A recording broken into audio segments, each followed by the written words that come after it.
buenas noches a todos ustedes. Soy el abogado Héctor Becerra Orifice y nuevamente les doy la más cordial bienvenida a este, que es su programa Justicia para Todos. Un programa que tiene como finalidad el que usted conozca sus derechos y obligaciones de forma legal, de forma resumida, de forma congruente y resumida. El día de hoy vamos a platicar acerca de algunas figuras del derecho civil, como son el mutuo, como es el comodato, la permuta. Todas estas figuras son muy importantes para usted, para un familiar o para un amigo, para llevar actos jurídicos que sean perfectamente efectuados. Vamos a una pausa comercial y regresamos para entrar de lleno a este gran programa. Muchas gracias.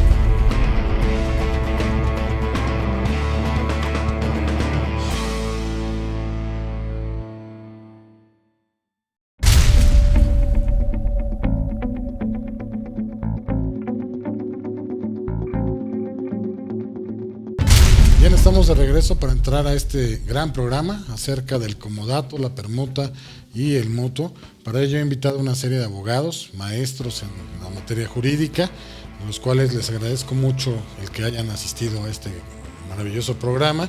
El día de hoy nos acompaña la licenciada Nunira Sánchez. ¿Qué tal? Buenas noches a todos. Y tengo el honor de tener aquí al maestro, amigo mío como tal, compañero de doctorado, el maestro César Montero Serrano. Muchas gracias por venir. Un saludo muy cordial para todos y mi gratitud para ti, Héctor. De igual forma. Bien, pues entremos de lleno a este gran programa, insisto. Para ello, pues yo quisiera primero platicar un poquito acerca de la figura de la permuta.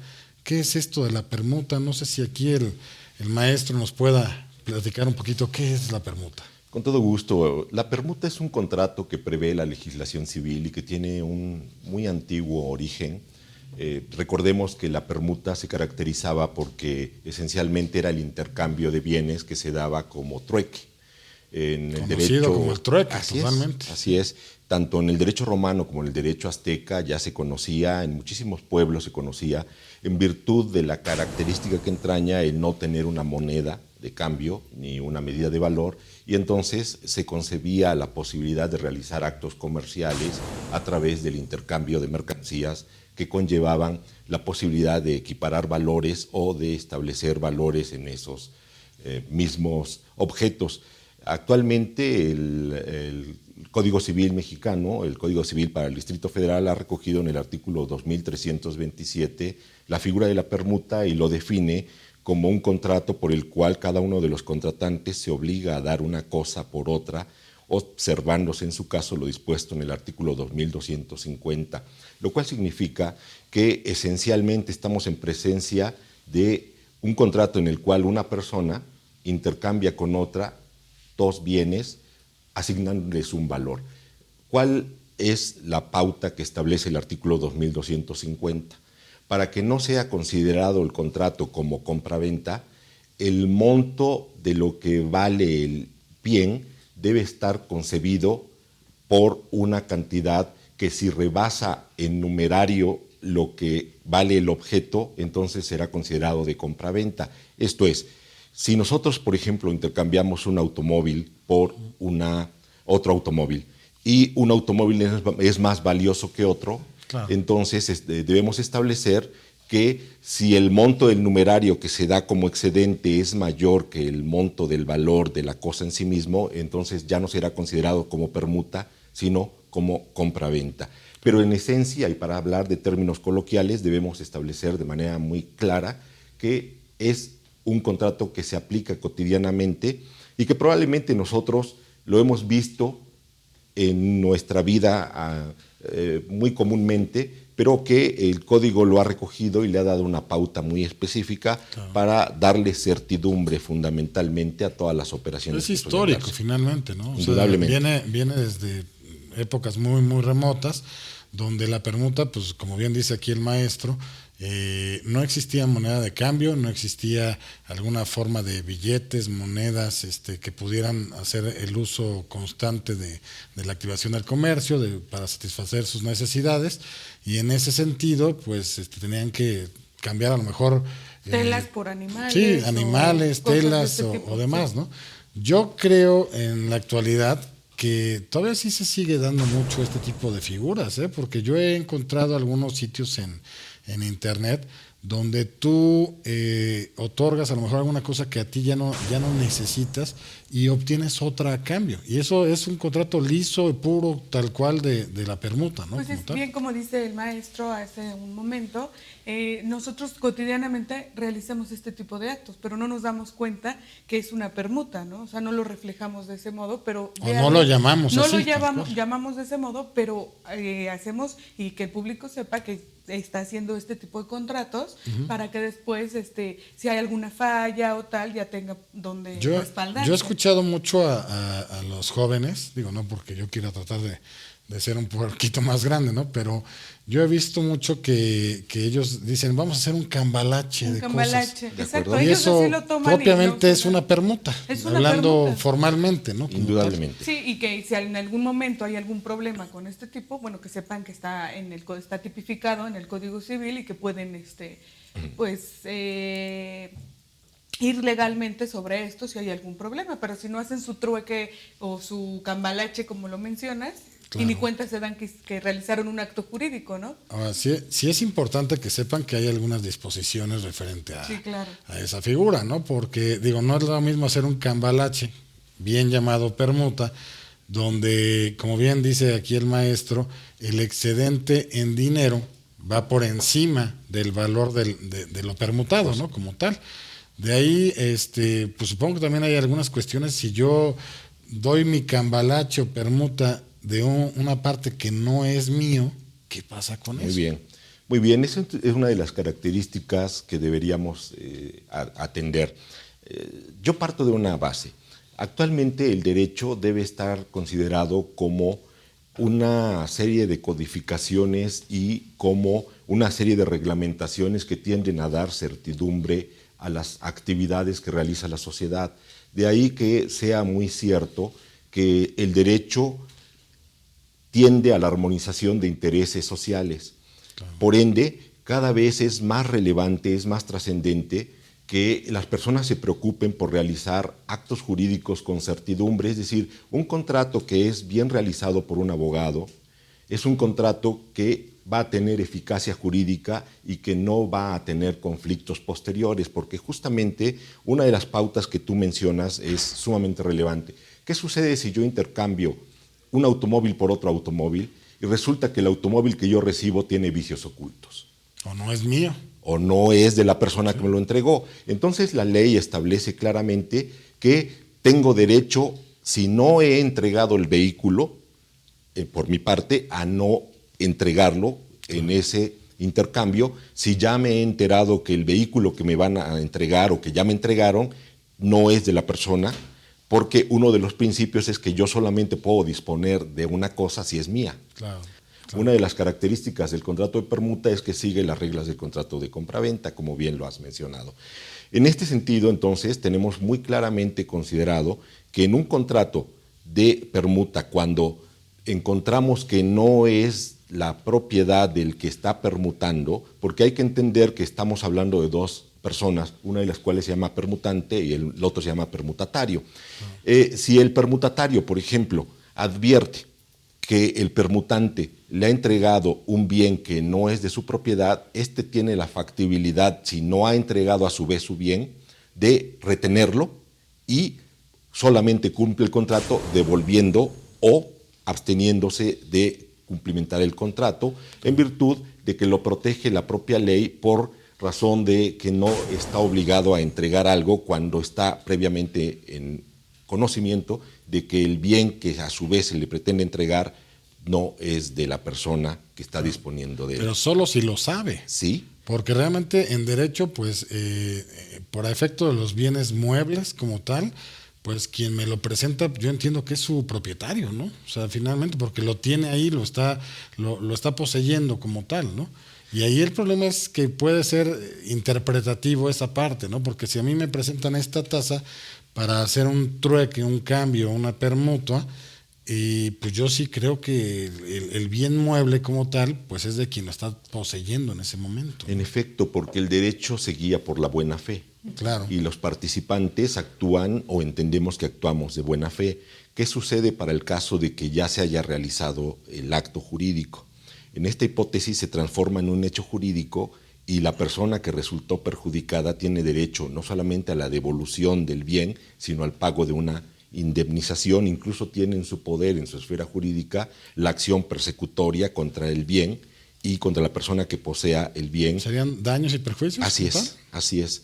Siempre y cuando no se haya pactado una pena convencional. Si se hubiera pactado una pena convencional en el propio contrato, la pena convencional. Exactamente, sería el pago de la pena convencional. Es lo importante que mencionaba hace un rato, de que cuando hagas este tipo de actos jurídicos prevés y lo hagas correctamente, ¿no? En un contrato bajo supervisión de algún abogado. ¿Para qué? Para que no tengas este tipo de problemas, o si los llegas a tener, bueno, que esté estipulado a lo mejor una pena convencional o algún tipo de situación donde tú puedas recuperar tu bien. Ojo a los televidentes, en el sentido de que sean preventivos y no correctivos. Exactamente. En el sentido de que siempre, aunque lleven este cambalache formalmente llamado permuta, traten de hacerlo a través de un escrito. Sí, lo que pasa es que claro. lo hacemos, Héctor, muy, muy fácil, a lo mejor con amigos, ¿no?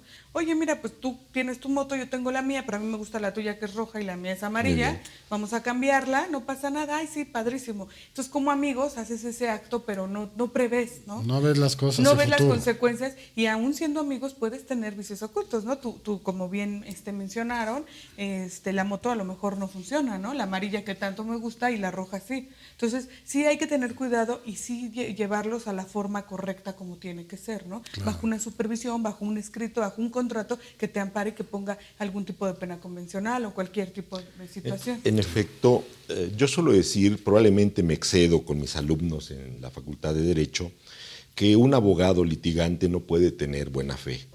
Que un abogado litigante siempre debe estar pensando que el asunto va a complicarse y a conflictuarse, porque es mucho más fácil ser preventivo que correctivo, claro, como acertadísimamente lo has mencionado. De hecho, la tendencia de la actividad jurídica de los abogados es a generar certidumbre a través de contratos adecuados que prevean el conflicto y no lo vayan a resolver a posteriori, porque sale más caro, y porque además se cargan los tribunales por tratar de que el juez interprete efectivamente los actos jurídicos o hechos jurídicos que dimanan de las partes. Por consiguiente, yo sugeriría muy comedidamente a los televidentes que antes de realizar el acto relevante para su vida, en cuanto a intercambio de mercancías o actos jurídicos, siempre traten de consultar a un abogado de su confianza, que les pueda dar el conocimiento y la certidumbre de que ese acto va a terminar armónicamente, que probablemente van a invertir alguna suma de dinero en contratar a un abogado para la realización de ese acto jurídico, y el contrato es un acto jurídico al igual que el convenio, y en esa virtud van a ahorrarse seguramente algún conflicto posterior, algún desaguisado o incluso un mal rato como tal. Algún mal rato. Vamos a una pequeña pausa comercial y regresamos. Muchas gracias.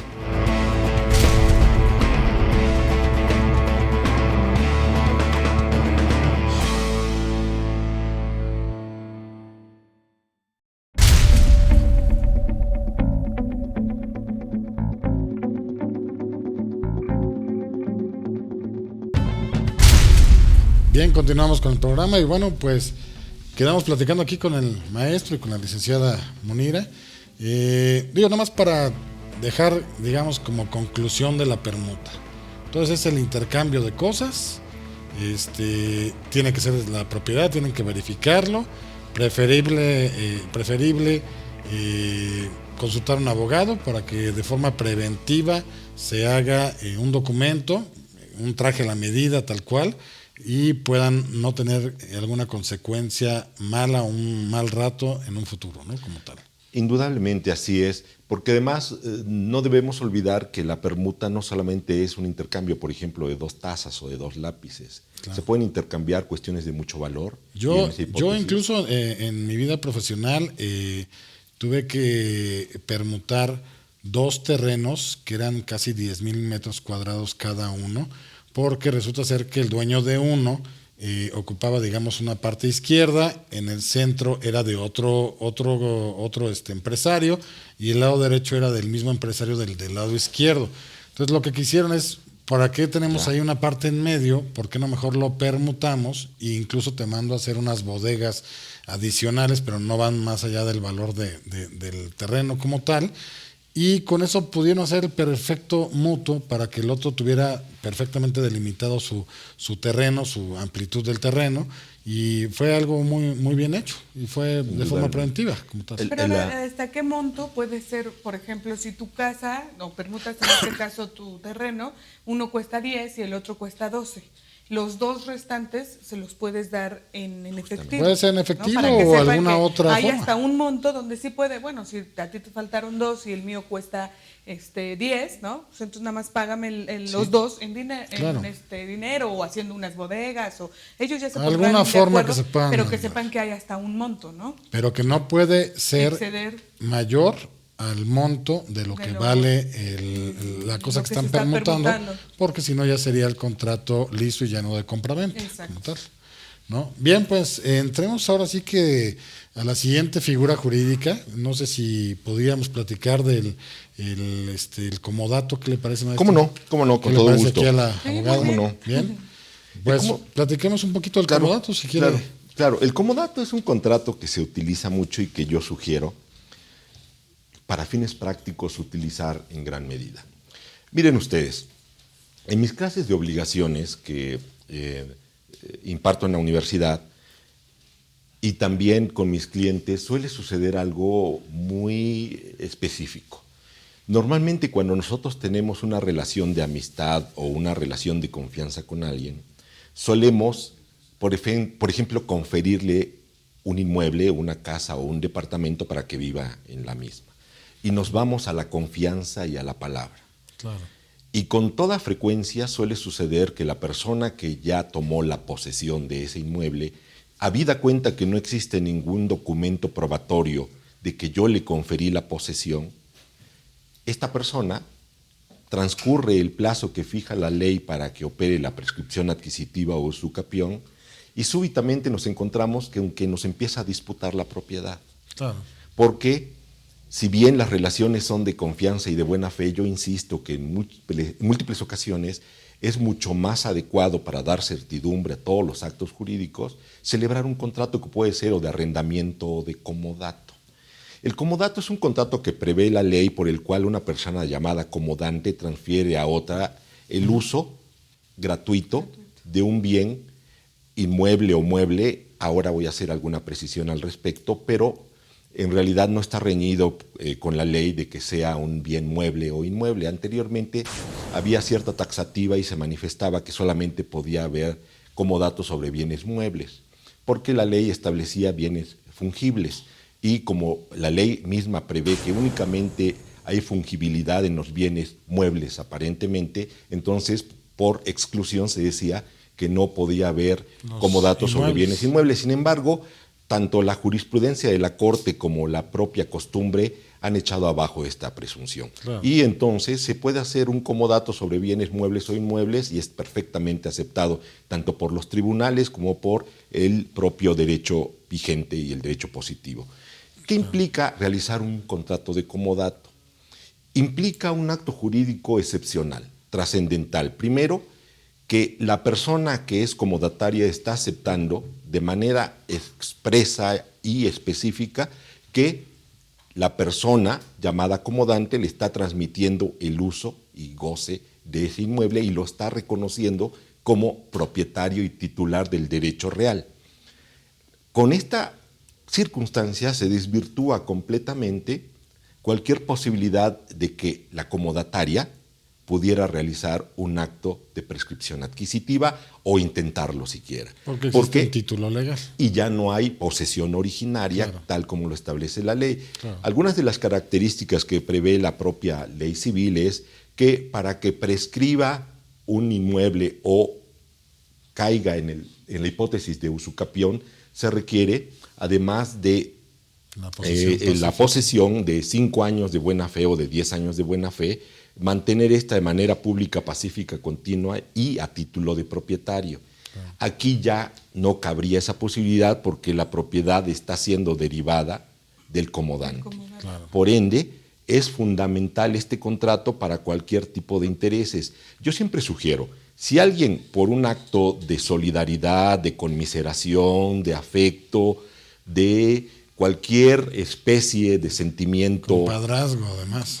de esta índole, le quiere dar la posesión para que viva momentáneamente una persona, magnífico, pero que lo haga a través de un contrato de comodato o de arrendamiento. Y el comodato, al ser gratuito, no necesita una renta, simplemente lo que está haciendo el comodante es transferirle el uso y goce de manera gratuita. Eso referente a los bienes inmuebles. Así es. ¿Y a qué se obliga? Se obliga indudablemente el comodatario a devolver el mismo bien y además sin haber variado ni su naturaleza, ni tiene la capacidad de subtransmitir dicho comodato si yo no lo autorizo Sí, expresamente. devolverlo en buen estado, nada más con el Deterioro desgaste natural. de las cosas, ¿no? Así es. Y a diario, volvemos a lo mismo, a diario también realizamos contratos de comodatos a lo mejor sin darnos cuenta, ¿no? Por ejemplo, uno que se me ocurre como que se da muy cotidianamente, cuando contratas algún servicio de paga, ¿no? De telecomunicaciones. De telecomunicaciones. Van y te dan en comodato el aparato donde te va a transmitir o el módem para internet y tú no te das cuenta porque lo firmas, pero nadie lee las letras chiquitas de los contratos. Que ¿verdad? debieran de leerlo. Exacto, donde dice que eso es un comodato. Te lo están prestando, ¿no? Gratuitamente y tú para transmitir esta señal y tal, pero al final cuando tú ya no quieras estar con esta empresa tienes que devolverlo. Así es. ¿No? O sea, no es que te lo Así están es. regalando porque tú estás pagando una renta, no. No Tú lo estás ni comprando, No, ni no lo lo estás estás ni rentando. comprando, no. Tú estás pagando una renta por el servicio que estás recibiendo, pero el aparato que te lo transmite te lo están prestando, ¿no? Así es. O te lo están dando en comodato. Entonces, porque muchas personas, y a mí me ha tocado también ver que cuando ya no se cambian de alguna empresa a otra, o hasta grandes empresas donde dan módems muy grandes o estos tipos de aparatos muy grandes, no los quieren regresar porque dicen, es que es mío, yo te lo estuve pagando. No es cierto, no, tú estuviste pagando el servicio que te pudo dar la empresa, no estás pagando el aparato te lo dieron en comodato. Pero no leemos nunca los contratos, ¿no? Entonces, muy bien dicho que hay que leer, hay que sustentarlo y hay que dejarlo. Incluso aunque se cambiaran de casa, si no entregan ese aparato, pues les va a seguir la obligación, Claro, digamos, claro.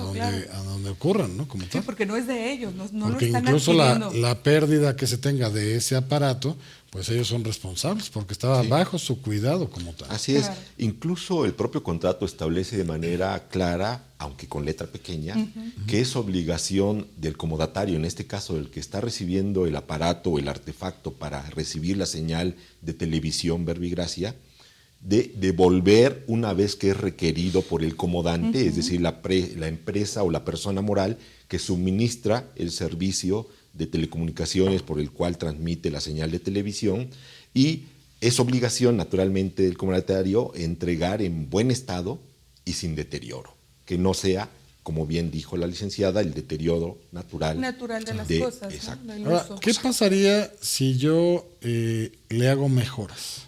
¿Podría yo pedirle al comodante, por así decirlo, que me dé ese tipo de mejoras? O sea, me las pague como tal, las mejoras que yo le hice al aparato o al inmueble o demás, ¿o eso no se podría? A ver, debemos entender que es un contrato de naturaleza gratuita. Claro. Por ende, solamente que el comodante esté de acuerdo en pagar esas mejoras, lo hará. En caso contrario, no tendrá por qué pagarlo y quedarán a beneficio del propio Ya bien. sea inmueble o mueble. Como Así tal. es, Y así la es. diferencia entonces, para efecto de los televidentes, es el arrendatario es el uso y goce, pero sí trae aparejado una renta. Así es. Y el comodato es, yo te doy el uso y goce, ya sea de bien inmueble o de bien mueble, pero es de forma gratuita. Así es. Si tú le arreglas algo, si tú le haces algunos detalles o algo, no puedes reclamar mayor cosa porque se entiende que es un beneficio para el bien como tal. En cambio, en la parte del arrendamiento, pues sí podrías llegar a tratar de ver si fue bajo el consentimiento del arrendador el que puedan darte esas mejoras o se puedan tomar para pago de rentas y demás. Otra de las diferencias que yo veo con el arrendamiento de parte del comodato es que en el comodato no puedes tú transmitirle a nadie más el uso y disfrute de la cosa. En el arrendamiento, si no está pactado en sentido negativo, por así decirlo, sí se podría dar el subarrendamiento como tal. Entonces, ahí nada más, digo, sobre todo para que los televidentes tengan claro una parte que es el contrato de arrendamiento y otra parte el contrato de comodato. Que tengan claro que son dos figuras totalmente diferentes. Claro, ¿no? Y tienen que tener muy en cuenta que el compadre, amigo, vecino, familiar que quieran mucho y demás, si ustedes le quieren dar el uso y disfrute de una cosa de forma gratuita, adelante, pero documentenlo, porque si no pueden traer un problema grave. Vamos a una pausa comercial, regresamos. Muchas gracias.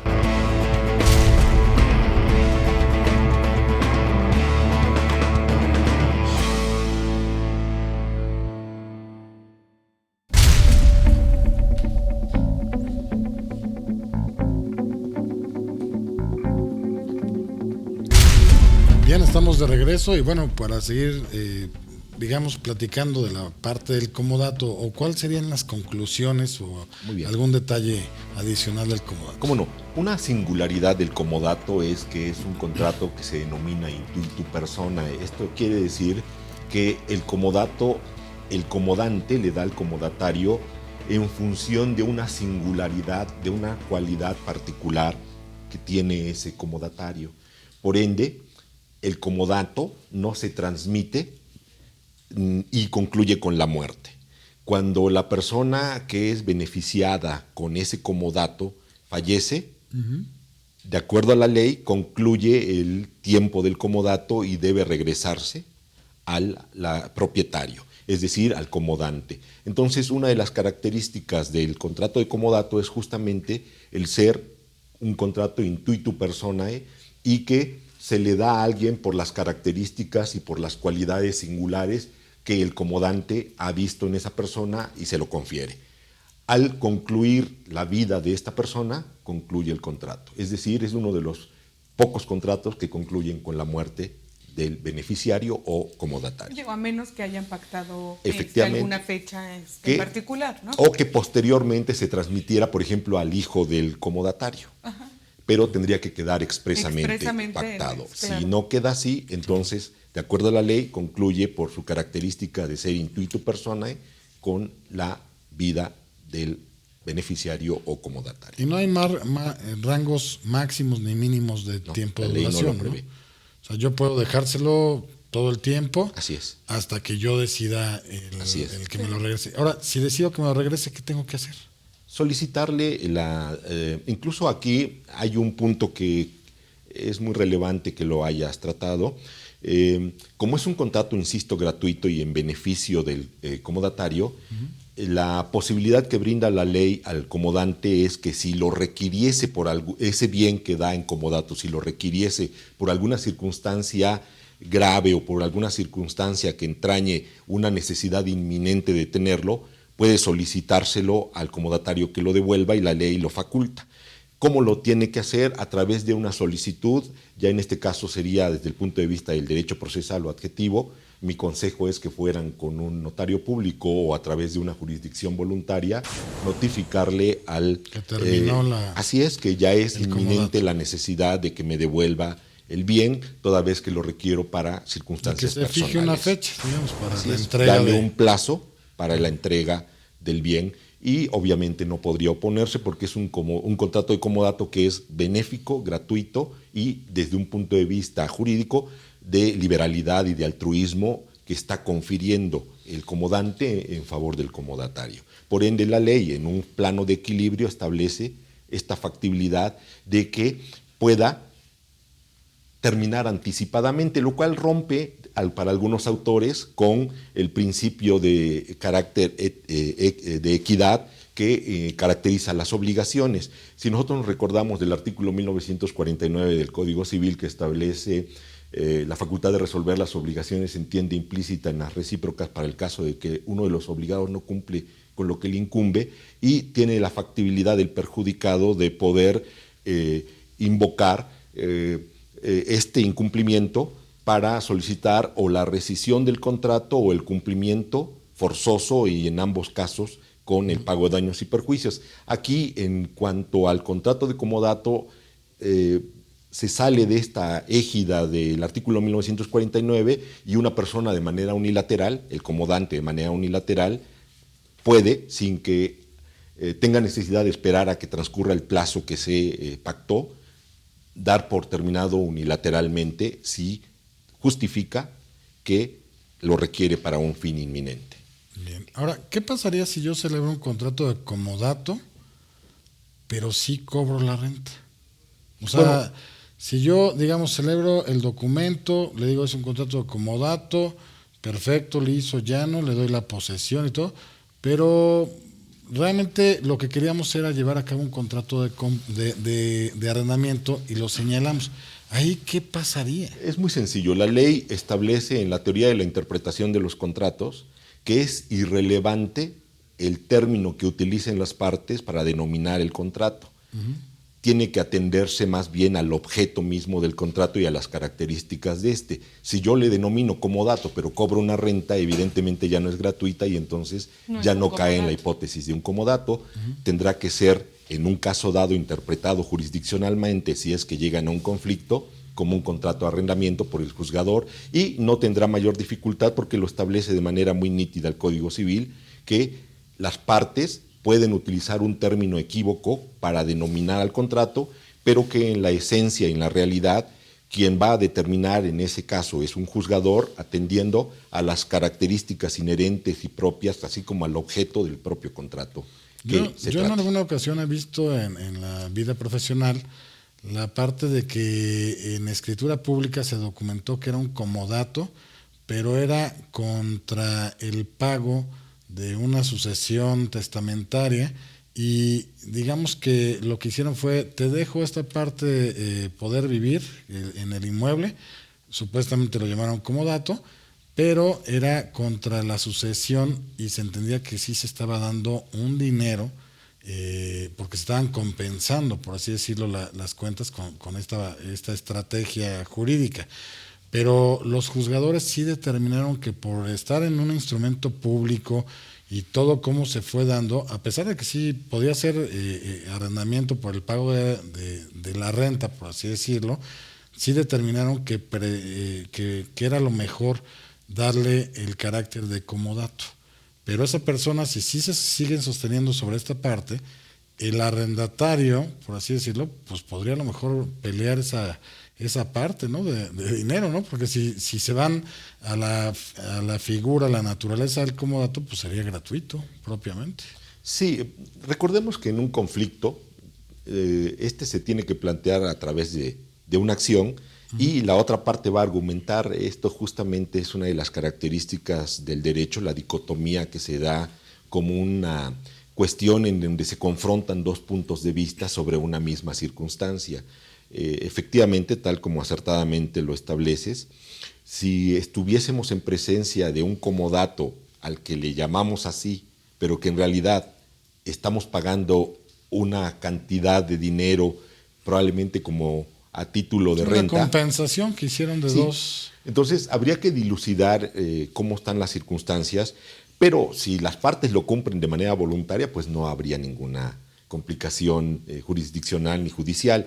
Pero si las partes llegan a conflictuarse, entonces ahí es donde justamente cada parte esgrimirá los elementos. Cada parte pelearás por su parte, por así decirlo. Pues sí, eso es parte del derecho. Por eso, como acertadamente lo hemos mencionado aquí, es mucho más relevante y trascendente para la sociedad y para las personas el que prevean y prevengan un conflicto futuro a través de generar actos jurídicos, contratos y convenios bien documentados, que estén bien elaborados y que prevean incluso por un experto como tal, ¿no? Que prevean desde pacto comisorio expreso hasta pena convencional, compromiso en contemplar árbitros, la tácita reconducción, contemplar todo tipo de cosas. Todos los elementos inherentes a un contrato para evitar que esto se genere. Claro. Y después tengamos un costo mayor, tanto en lo económico como en nuestra propia situación de vida de intranquilidad. Claro. Bien, pues vamos a tocar un poquito el aspecto de la tercera figura que queríamos platicar en este programa, lo cual se refiere al mutuo. No sé si de igual forma nos puedan aquí platicar qué es el mutuo. No, maestro, vamos. Con todo gusto. Sí, claro. Bueno, el mutuo es un contrato civil también que todos conocemos, que es el préstamo que se da de bienes fungibles, y en este caso encontramos que el principal bien fungible pues es el dinero. En ese sentido, encontramos que hay dos tipos de mutuo. ¿Quiénes intervienen en el mutuo? Intervienen dos partes, una de las cuales se llama mutuante y el otro se llama mutuatario. ¿Quién es el mutuante? El mutuante es la persona que transmite. El que da el billete, por así decirlo. Así es. Puede haber mutuo no necesariamente de dinero, Sí. puede haber mutuo de otra especie. Pero lo que más estamos acostumbrados nosotros a tratar es el mutuo de dinero, que es el préstamo y que está vinculado a dos posibilidades. El mutuo simple, en el cual yo transmito dinero o presto dinero con la obligación del mutuatario de devolver exclusivamente en el plazo señalado por las partes la misma cantidad y sin ningún numerario adicional. Por otro lado, tenemos el mutuo con interés, que es aquel en el cual las partes fijan un interés por el costo de ese dinero. En esa hipótesis, la ley establece claramente que si no se fijan intereses, podrá reclamarse el interés legal, que desde el punto de vista del derecho civil es el 9%. Pero también faculta la propia ley a establecer que el mutuo con interés puede darse a partir de que las propias partes fijen un interés convencional. Y el interés convencional, naturalmente, puede ser el que fijen específicamente las partes, y obviamente va a ser más elevado que el interés legal, porque como yo lo he mencionado, el interés legal es el 9% anual, sí, ¿verdad? Puede fijarse un interés mensual, que es lo que los bancos y las personas que realizan actividades de préstamo de dinero hacen habitualmente. ¿Y qué diferencia habría con una institución bancaria? O sea, una cosa es mercantil y otra es civil, sí, ¿o qué pasa con eso? Sí, yo me estaba refiriendo exclusivamente al mutuo civil. Mutuo civil, claro. En efecto, hay el mutuo mercantil. El mutuo mercantil ya está regulado por el Código de Comercio y en él ya intervienen instituciones que se dedican de manera habitual a realizar actos de comercio, actos mercantiles. En esta hipótesis, por ejemplo, los bancos o algunas arrendadoras financieras realizan préstamos de dinero y generalmente son con intereses, no hay y sin mucho más intereses, altos. sí, y mucho más altos. Así es. Que un mutuo civil, ¿no? El mutuo civil, que Simple. tú y yo, y simple, ¿no? Ya, ¿no? Que podamos hacer, pues obviamente los intereses tú los pactas, y si decides que el mutuo se hace en intereses, pues mucho mejor, ¿no? Sí, nada más te presto un dinero, Te me lo presto regresas. dinero Sí. y me lo regresas en 3, 4, 5 Sin años. intereses, tiempo, sin mayor intereses cosa, ni ¿no? nada más me regresas la misma cantidad que yo te... Yo le digo a que mis yo te- alumnos que este tipo de mutuo simple es el que se da normalmente entre papás e hijos, Sí, claro. entre novias y novios y entre personas que se tienen mucho afecto. Y aún así terminan luego Así. sumamente Haciendo las peleados. quitas necesarias. como Sumamente tal. peleados, ¿no? Por Hasta supuesto. divorcios y grandes peleas familiares se pueden Y dar. en esa hipótesis, el mutuo debería estar soportado también por un documento Claro. perfectamente elaborado, porque solemos hacer este tipo de contratos en mutuos que habitualmente no están sostenidos por un documento. Claro, esa es la palabra. Vamos a una pequeña pausa comercial y regresamos para seguir platicando del mutuo. Muchas gracias.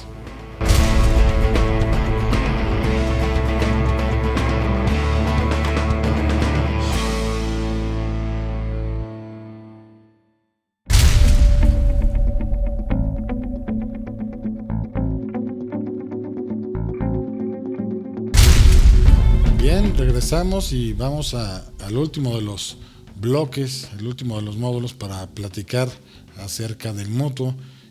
Bueno, nos quedamos retomando un poquito las ideas, que el mutuo, digamos, es el préstamo que se hace normalmente de dinero, de forma civil, a otra persona, que puede ser de forma simple, donde yo me lo me lo van a regresar esa misma cantidad que yo di como tal, pero en cierta fecha como tal, sin intereses, o puede ser el mutuo con interés, que le agrego yo pues mi ganancia, por así decirlo, en el sentido de que me lo van a regresar, pero con un plus como tal, ¿no?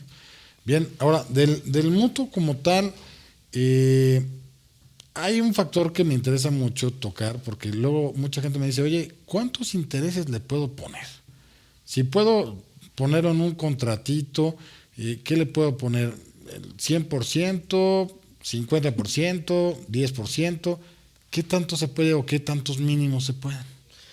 La ley no lo establece, pero es importante que tengamos ahora en cuenta dos elementos. El primero de ellos es un elemento que conlleva que ahora el juez, a partir del cambio de paradigma del artículo primero constitucional y de lo que se denomina control de convencionalidad, así como la asignación de derechos humanos a los mexicanos a través de la constitucionalidad, se menciona que el juez está facultado para intervenir de oficio cuando los intereses son excesivamente altos, leoninos o usureros, que provocan una lesión. El artículo 17 del Código Civil establece una prohibición específica cuando alguien se aprovecha de la urgencia, de la ignorancia, de la miseria de una persona o del estado de necesidad. Ese artículo yo pienso que debería reformarse y simplemente debería no generar tantas hipótesis causales, porque más que proteger tiende a confundir. Naturalmente habría que pensar que el código fue creado en 1928, en el cual había un cierto paternalismo estatal. En la actualidad yo creo que debería ser un supuesto normativo general, abstracto, impersonal y permanente, como toda ley, que permitiera al propio juzgador echar mano de su propia ponderación y criterio y decir, este interés es evidentemente desproporcionado. Claro. Si yo pacto el 100% de intereses, evidentemente es desproporcionado. Yo creo que tiene que ser un interés que sea ostensiblemente adecuado a lo que se está entregando. Pero la ley desafortunadamente no lo prevé. Sin embargo, yo acabo de ver un precedente de la Suprema Corte de Justicia en donde un juez, incluso de cuantía menor, en uso de sus facultades que le confiere el artículo primero constitucional por el control difuso, ordena en su sentencia la cancelación de los intereses que se habían pactado y establece que el interés que se va a pagar es exclusivamente el interés legal. Esto fue un objeto de una controversia que se fue hasta la Suprema Corte de Justicia, y la Suprema Corte de Justicia avaló esta posibilidad de los jueces de poder, con el control difuso, ponderar bajo el criterio de convencionalidad y de derechos humanos si es excesivo el monto de los intereses. Claro. Ahora, ¿qué monto normalmente sería el aceptable, por así decirlo? Porque yo he visto precedentes que hablan, creo que de un 2% mensual, pero sí cambia según la materia, ¿no? Porque una cosa es mercantil y otra cosa sería civil. Sí. El civil tiene un interés legal mayor al interés mercantil de forma anual. Entonces, ¿cuál es el bueno? Lo que determinó el tribunal colegiado y que fue avalado por la Corte fue el 34% anual. ¿Qué? Están por encima del 9 y 6% finalmente, ¿no? Pero no es, ahí le habían puesto en ese pagaré, se trataba de un conflicto con un pagaré, le habían puesto el 16% mensual. Sí. Y luego además capitalizaba intereses, el pacto de anatocismo, llegó un momento en que es impagable. Yo sugeriría a nuestra audiencia que revisara muy bien los términos en que se confiere un contrato de mutuo, porque normalmente el mutuo es un contrato que va aparejado con una garantía hipotecaria. Claro. Entonces una persona, sobre todo cuando prestan a grandes niveles, no presta a la palabra ni como un crédito quirografario. Quirografario se denomina el crédito que no tiene una garantía. En la hipótesis estamos siempre en presencia de personas que prestan créditos, es decir, prestan dinero, pero siempre exigen una garantía, un bien raíz, un bien inmueble, y normalmente su regla es que... bienes muebles, vehículos, automotores. Sí, pero siempre la regla es que debe avalar 3 veces el monto de lo prestado, o más, por lo menos 3 veces. Y resulta que a veces este tipo de contratos de mutuo con garantía hipotecaria son impagables.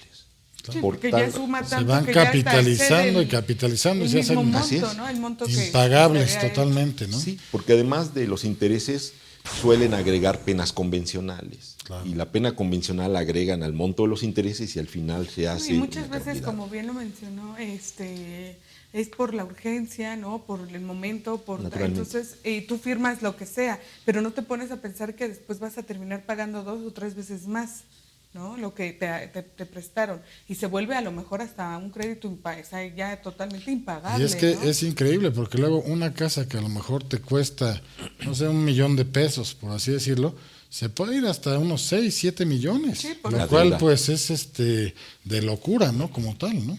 Sí, por eso volvemos a repetir lo que desde un principio empezamos, ¿no? Hay que prevenir, hay que hacer buenos contratos, hay que acercarse a especialistas, ¿no? Si gustan, aquí aparece el nombre de abogados, donde los pueden asesorar, decir, ¿no? O sea, ¿qué es lo que tienes que hacer? ¿Para qué? Para que no pase este tipo de cosas. Sí tienes una urgencia, pero no termines, como dicen comúnmente, le gastas más, te sale más caro el caldo que El las caldo que las albóndigas, ¿no? albóndigas, ¿no? Terminas pagando muchísimo más que de lo que te prestaron. Entonces, sí hay que tener cuidado para todos los que nos ven, sí acérquense con abogados, sí hagan contratos, sí pongan plazos, sí pongan fechas, sí pongan montos, pongan, si hay penas, ¿no? Si hay intereses, el mutuo con interés, estipúlenlo bien, ¿no? Todo este tipo de cosas, ¿para qué? Para que después no les salga más caro, ¿no? Porque sí, a lo mejor, como bien mencionamos, van a tener que contratar a algún abogado o asesoría de algún abogado y vas a desembolsar, pero va a ser peor si llegas a algún conflicto, porque muchas veces, como decíamos, es mi amigo, es mi compadre, es mi familiar, no me va a hacer nada. Y no, termina eso en salvajismo, ¿no? Termina pésimamente mal la relación entre ellos. Entonces, lo mejor, aunque seas muy mi amigo, aunque seas mi hermano, aunque seas, ¿no? Si van a hacer algún tipo de estos contratos, sí ponerse de acuerdo y estipularlo, aunque seamos parientes y aunque seamos muy buenos amigos, ¿no? Es lo que recomendamos aquí en el programa. Lo ideal es que, bueno, si yo voy a prestar una suma de dinero a alguien más, pues sí lo documento, ¿no? Porque si no, sí. luego Pero para muchas veces probar no lo esa documentas parte. porque es tu hermano, es tu pariente, es alguien conocido, ¿no? Como lo hemos dicho. Y no lo documentas y confías en la palabra, pero pues las palabras, como bien dices, se las lleva el viento, ¿no? Claro. Entonces, Pero también hay formas, ¿no? Si alguien tiene este tipo de casos, pues a lo mejor acudiendo a testigos, acudiendo a otros Sí, unos elementos medios de prueba. preparatorios probablemente Medios para que haya preparatorios como reconocimiento. tal, para juicios, podrían llegar a eso, pero ¿para qué se complican? En efecto. Mejor hagan un papelito, así sea una servilleta como tal, donde lo escriban, con eso es suficiente. Que tenga la firma de la persona que está recibiendo el dinero, y bueno, con eso sería el mutuo como tal, ¿no? Ahora, ¿qué pasaría en el caso de que se celebre un mutuo, pero que se argumente que es un mutuo de una naturaleza civil y que por lo cual no tenía facultades de llevar a cabo ese tipo de préstamos o algo, porque luego se da mucho ese tipo de argumentos de es que tú estás lucrando y estás cometiendo un delito y tal, y eres un usurero y demás. ¿Esto se puede, no se puede? ¿Qué pasa con eso? Bueno, no solamente se puede, sino que a veces incluso se presentan denuncias contra la persona que hace los préstamos. Claro. Y yo estuve muy cerca en mi despacho, nosotros patrocinamos algún asunto de esta índole y un abogado penalista le presentó una denuncia a la persona porque efectivamente eran absolutamente desproporcionados los intereses, pero no solamente eso, después al parecer había un conflicto de naturaleza federal porque no tenía facultades la persona, ni estaba autorizada por la Secretaría de Hacienda para realizar este tipo de actos. O ni siquiera los declaraba, ¿no? También O no los declaraba, pero por otro lado sí tenía la necesidad de estar autorizados cuando realizaba permanentemente este tipo de actos de préstamos y, por supuesto, más allá no sabíamos si declaraba los ingresos que tenía por este concepto.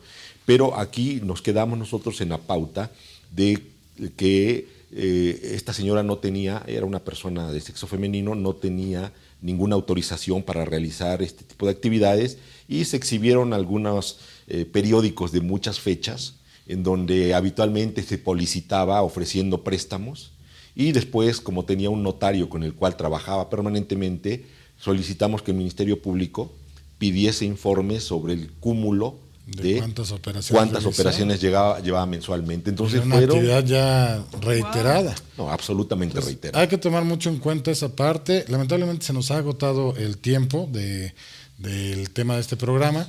Más sin embargo, creo que ha sido bastante entendible. Si usted tiene alguna duda, alguna aclaración que desea realizar, en pantalla aparecen los datos de una firma legal donde puede contactar a cualquiera de los panelistas aquí presentes a fin de que, bueno, resuelva ese tipo de indagatorias, ese tipo de interrogantes como tal, y bueno, pues no se quede con la duda, ¿no? Yo le agradezco mucho a los panelistas que nos visitaron, que están con nosotros para este programa. Le agradezco mucho a la producción por hacer posible el presente programa. Por último, me queda agradecerles a ustedes que nos han sintonizado, deseándoles pasen una excelente noche, que nos sintonicen la próxima semana en un programa más de Justicia para Todos. Y recuerden nuestro lema, el cual es: la justicia es ciega, nosotros no.